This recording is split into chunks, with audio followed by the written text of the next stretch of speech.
بسم اللہ الرحمن الرحیم۔ بنی اسرائیل میں ایک شخص تھا جو بہت بڑا ہی نیک عابد اور زاہد تھا۔ سب لوگوں میں اس کی بڑی عزت تھی۔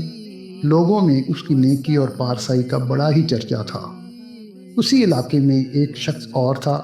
لوگ اسے بہت برا انسان سمجھتے تھے۔ وہ تھا ہی ایسا بد عمل اور بد کردار، کوئی بھی اسے اچھا نہیں سمجھتا تھا۔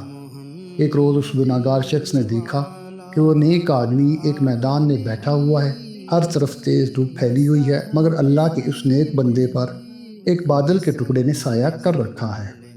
گناہ گار نے یہ منظر دیکھا تو اپنے دل میں بڑا شرمسار ہوا اور یہ خیال ہوا کہ اس چلچلاتی دھوپ میں جہاں دور دور تک سایہ نہیں ہے، بادل کے ایک ٹکڑے نے صرف اس لیے اس پر سایہ کر رکھا ہے کہ یہ اللہ کا نیک بندہ ہے، کیوں نہ میں بھی اس کے ساتھ بیٹھ جاؤں۔ کیا خبر کہ اس کی برکت سے اللہ تعالیٰ مجھے بھی بخش دے اور میری خطاؤں کو معاف فرما دے۔ یہ شخص عابد و زاہد کے پاس گیا اور اس کے ساتھ سائے میں بیٹھ گیا۔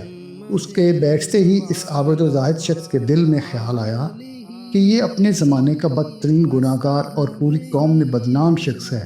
اس کے ساتھ تو کوئی بھی اٹھنا بیٹھنا پسند نہیں کرتا۔ یہ میرے پاس کہاں سے آ کر بیٹھ گیا؟ یہ خیال آتے ہی اس نے اس رسوائے زمانوں کو اپنے پاس سے اٹھا لی۔ وہ گناہ گار شخص اٹھا اور چلا گیا، لیکن بادل کا وہ ٹکڑا بھی اس کے ساتھ روانہ ہو گیا اور اس کے سر پر سایہ فگن ہو گیا۔